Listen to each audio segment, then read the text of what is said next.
this rigid shop vac, if you will, vacuum cleaner with this long extension hose that fits perfectly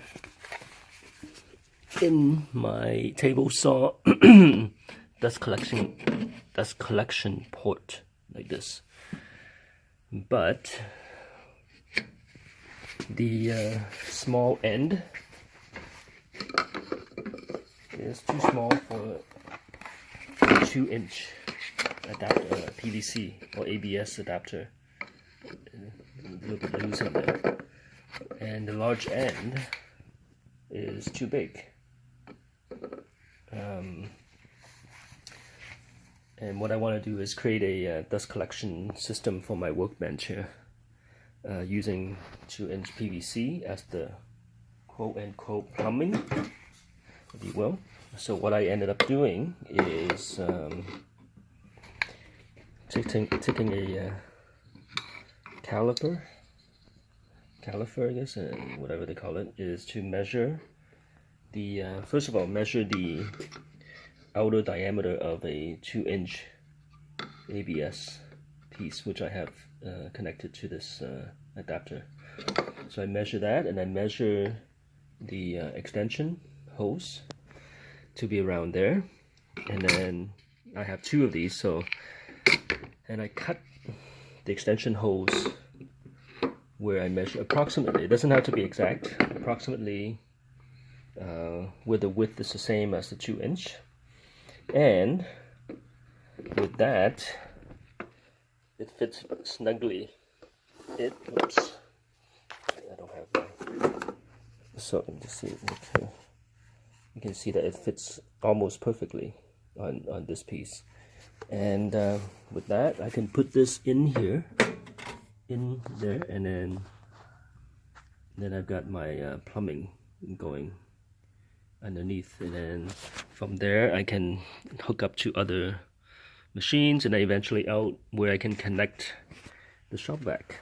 And so this other end, because the other cut section, the cut end, will fit a little bit more tightly, but it will fit into another 2-inch adapter like this. And this will be at the end of the workbench. And sorry, let me just, I should use my tripod or my clone of a clone camera.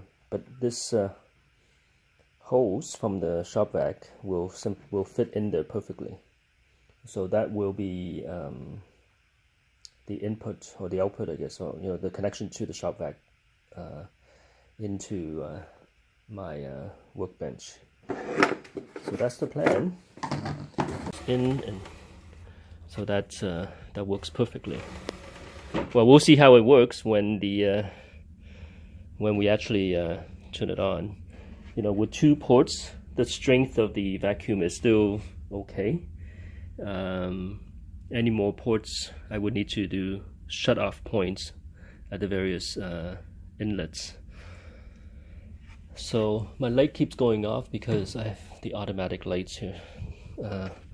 So let me figure out the length, turn it off, and then I'll show you the finished hookup. So we're gonna look at how to do a dust collection for a miter saw. The one I have is the Walt. I believe it's the 779 or 775. Sorry, 709. DWS 709. So it has this dust collection port at the back, which comes with this bag. So every so often you would have to empty the bag. But it'd be nicer to have a permanent fixture or connection, if you will, that will collect dust as we work and don't have to empty the bag at all. So what I found is there are a couple of options. for connecting, you can see it on the ground there, a central vacuum hose to this port. Okay, so the hose itself is about, it's about 1.5 inches, but it doesn't really fit in exactly. So what you need to do is, there are a couple of options.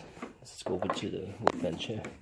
So one option is to get a 1.5 to 1.25 adapter, and look for one of these cuffs. Okay, so these are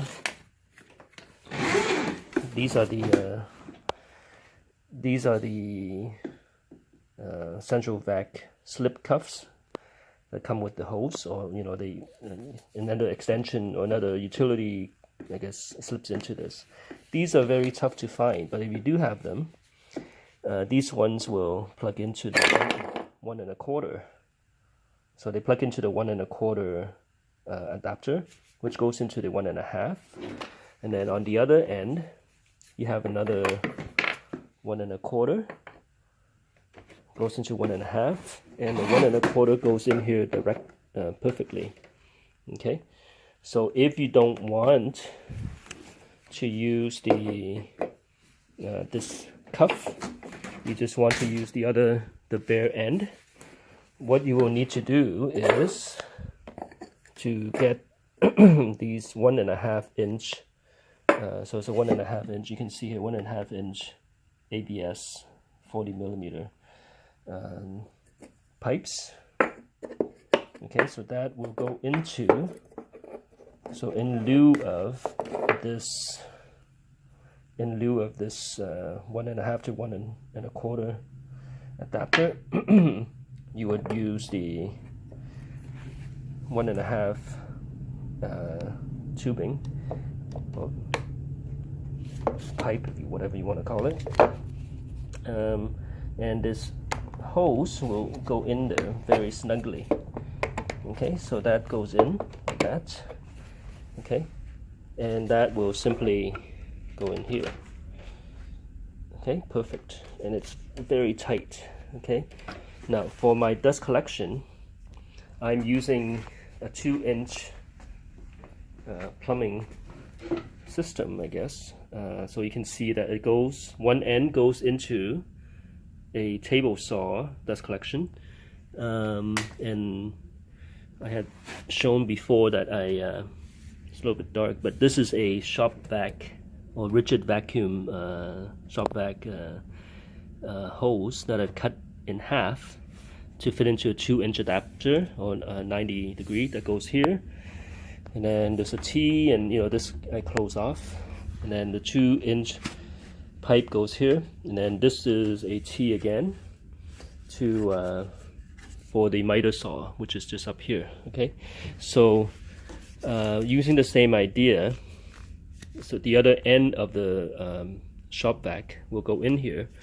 So for that we're going to need to look at another adapter, and it is this one right here. This is the 1.5 to 2-inch adapter. So let me see if I can take that off. Actually, so the 1.5 goes in there like that. Okay, and the shop vac goes into here like that, and it's pretty snug. I'm doing this with one hand, so it's not perfect. I'm gonna have to do it properly. But the 2-inch goes into the T like this, and then the other end will go here. I need to figure out how long it is, so it's probably, and I'll cut it so it looks like maybe it's about 2 feet or so, 2 to 2.5 feet, and then so that's the connection, and leave enough room. So I have the miter saw extended right now, but if you extend it to the back, when you go in, it'll be like that. Okay, so it goes in. Alright, so it's hooked up. You can see this end. Again, just to recap, we have a 1.5 to 1.5 adapter, 1.5 to 1.25 that connects to the output of the miter saw, and then we have a 1.5 inch pipe here, goes into the 1.5 adapter on this end. The shop vac hose goes right into the 1.5 inch tube, and the other end goes into 1.5 inch tubing as well, and then that goes into a 1.5 to 2 inch adapter, which then goes into the 2 inch T connection there. That then one end goes to the table saw, the other end goes to the outlet here that I can plug my shop vac in. I did have a cyclone dust collector which worked well for a little bit, but under great pressure it actually buckles. So I've been just connecting the shop vac directly, or using the shop vac directly without the cyclone. I guess I'll have to build another cyclone dust collector at some point.